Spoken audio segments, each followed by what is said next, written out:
Sixth series, we have ultimate Gautam Rishi, Kanad Rishi, Kapil Rishi, Patanjali Rishi, Jaimini Rishi, and then Badrana. So what they gave, Nyaya Shastra came from Gautam Rishi, and I will say, like every Hindu, they must read at least these six philosophies. These six philosophies are nothing but a wonder that has been done. What a science of spirituality these six philosophies present. Then Kapil Rishi, they gave Shankhya. Kanad Rishi, they gave Vaisheshik. Patanjali Rishi gave Yoga Shastra, very popular nowadays in both Eastern and Western world. Jaimini Rishi, Pur Mimamsa. Then we have Ved Vyasji, and we all know he gave Uttar Mimamsa. So, coming to the final slide of this beautiful chart, which is prepared by Dr. Chandora, and we all are thankful to him again. Saptam Gram, 7 series. I want to discuss this part for some time. Gita, discoursed by Lord Krishna to Arjuna, Ved Vyasji. Mahabharat, we all know it was a great war. 3138 BC. Ramayana, biography of Lord Rama. Valmiki Rishi, 18.1 million years. Now, somehow I feel all my Hindu brothers are stuck in this. They don't go beyond either Bhagavad Gita or Ramayana or Mahabharata. That's where we are stuck. I feel like we go to a particular book, pick up a god which we like, and then we are stuck there. We never try to see what is beyond. There must be someone whom Krishna is referring to in Bhagavad Gita, or whom Lord Rama is mentioning in Ramayana. The whole society has stuck here. They don't want to go beyond, but they go forward. Forward in the sense, nearby where I live, there was South Indian family, and they called me in a prayer. When I went there, they were worshipping Gayatri Devi. After the prayer was over, I asked, who is Gayatri Devi? Because I know there is a Saraswati, we have Vishnu, Ram, Krishna, we have different goddesses, Kali and all that. But suddenly when Gayatri Devi came, I was not able to control myself. My question was, who is this Gayatri Devi? She replied, oh, you don't know? This is incarnation of Saraswati and Durga. Now, I daily recite Gayatri Mantra, let's say 5 times or 10 times early in the morning. Imagine a person who knows, okay, Vedas have this mantra, the meaning is very different, and suddenly you see an idol sitting in a house and people bowing in front of the idol, offering sweets to them. What you will do? I tried to explain, but it was a futile effort. They stopped talking to me. Coming back to 8th series, Bharatahari Niti, Chanakya Niti and Vidur Niti. I think people are familiar with this. Chanakya Niti is very popular. Vidur Niti, also people are familiar, but still no one reads them apart from in few gurukuls and few priests and acharyas. Coming to the last 9th series.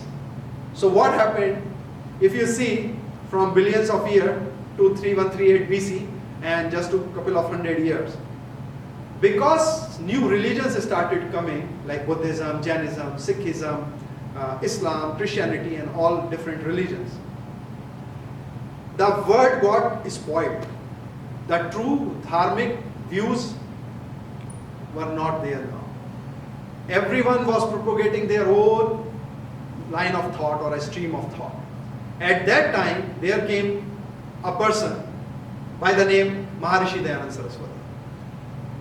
Sometimes people say that we should not criticize other religions. What Maharishi Dayananda Saraswati did was not correct, because he was criticizing the religions. Not only Hindus, even he created a society of Aryas. Even Aryas say that he didn't follow the right path. He was criticizing different religions. Actually, he should have done Mandan in place of Khandan. Then only the unity could have been there. But I would like to ask a question. When you have so many different thoughts, right? There is so much pressure from different sects that follow this, do this is wrong, this is right, my God is right, your God is wrong. What you will do at that point of time? At that time, Rishi Dayanand, he was an intellectual guy, I tell you. a great student, a great scholar, he thought the only way for the people to come out of this is start questioning the scriptures. And for that, he started questioning his own scriptures. He questioned Gita, he questioned Ramayana, he questioned all different scriptures. And then he applied logic and reasoning in them. The beauty of the guy is, you don't have to read Vedas, you don't have to read Sanskrit. Without that, he will make you a rishi. Without that, he will make you a sage. Without that, he will open your intellectual mind. Without that, you will start questioning and answering different verses, mantras, or sutras, or whatever it is. So he gives you logical reasoning, which people don't apply to holy scriptures. With that, we say the scripture journey came to an end because it completed the true Vedic Dharma.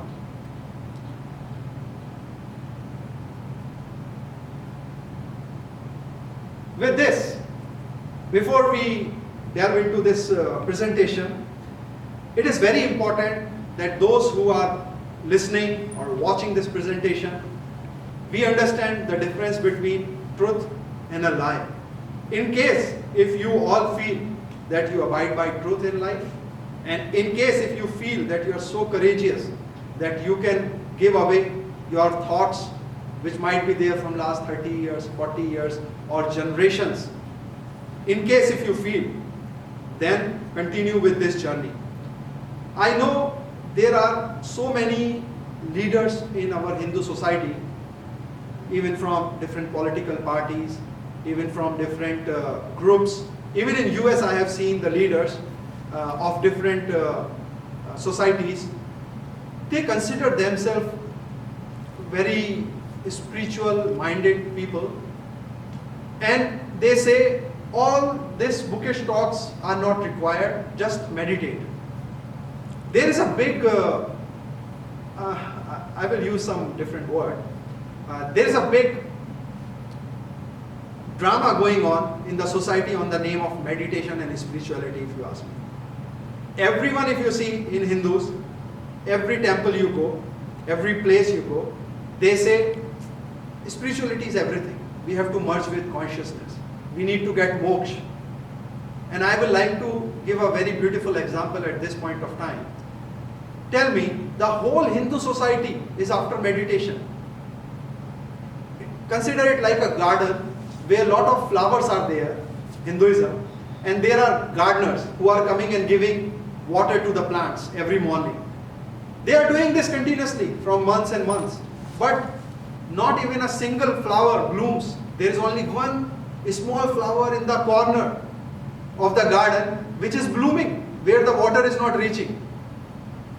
So the example says there is something wrong, either in the gardener or the water which he is giving, which means either the methodology is wrong of what they are preaching, or the books which they are following, they are wrong. So if you are putting the whole society on the path of meditation, where there is no one blooming, we need to find out what is wrong. And how you find out? Not by saying that I am spiritual, so many people follow me. Okay? You find out by going into the scripture, understanding what is written there, talk to the experienced people, and then implement in your real life.